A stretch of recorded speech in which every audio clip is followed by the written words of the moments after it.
This is the rubric for section 3 of the paper, and this tells us what features the examiners are looking for in your answer. You need to answer the question that is asked, but you also need to do these things.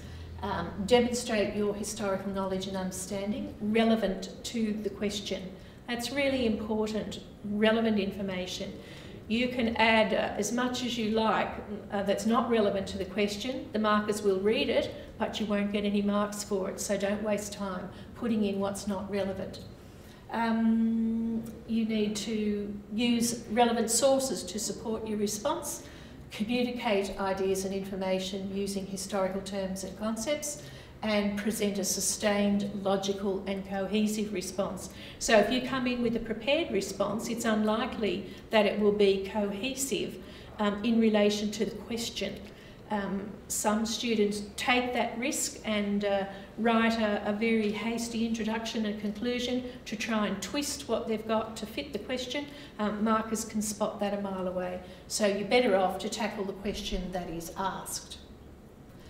As I said before, Part A generally asks you to describe or explain an aspect of the personality's career, and the second part, the Part B, worth 15 marks, generally asks you to assess or evaluate the personalities, either their achievements or their impact on their times, their legacy, or a specific policy or activity.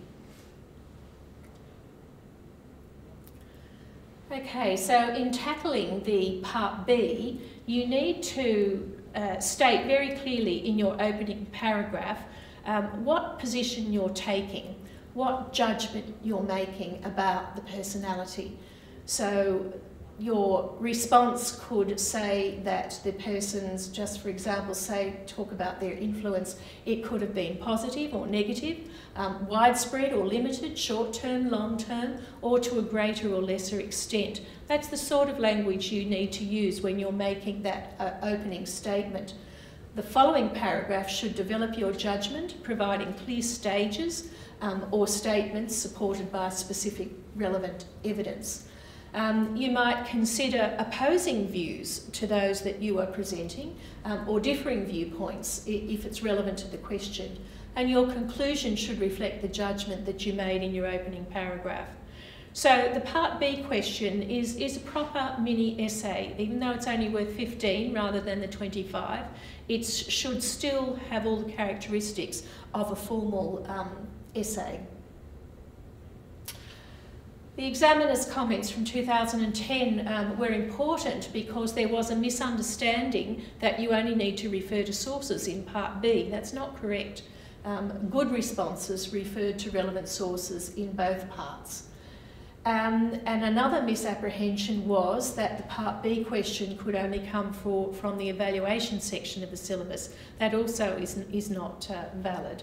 It can come from anywhere. And unfortunately, some candidates wasted a lot of time writing 7 or 8 pages for Part A and leaving themselves short with only a page or 2 for Part B. So try to keep that balance. By all means, write a strong Part A, but leave time to develop an argument or to make a judgment in Part B.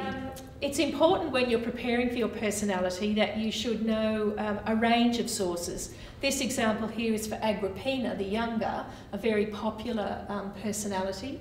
So in preparing Agrippina, sure, you need to know the narrative that's presented in the textbook, but you need to go far beyond that. You need to know what the ancient sources say about her. You would be referring at least to Tacitus and Suetonius, possibly also Cassius Dio. Modern sources, Ferrero, Wood, Judge and Barrett would be a minimum. You need to look to the primary material, coins minted during Claudius's reign, coins minted during Nero's reign. Not only should you have an image in your head of what those coins look like, but what do the inscriptions on the coins say? What does the position of Agrippina's portrait on the coin suggest about her power and influence during those 2 emperors' rules? You should be familiar with statuary, and the one that comes to mind immediately is the one from Aphrodisias in Turkey, where Agrippina is putting a crown on Nero's head. she retained her power and influence in the provinces long after it had been squashed by her son Nero in Rome. Okay, the final section of the paper, section 4, requires an extended response, a formal essay, and there is a rubric. It's the same rubric as for section 3, where you have to demonstrate knowledge and understanding relevant to the question, use the appropriate sources, terms and concepts, and present a sustained, logical and cohesive response.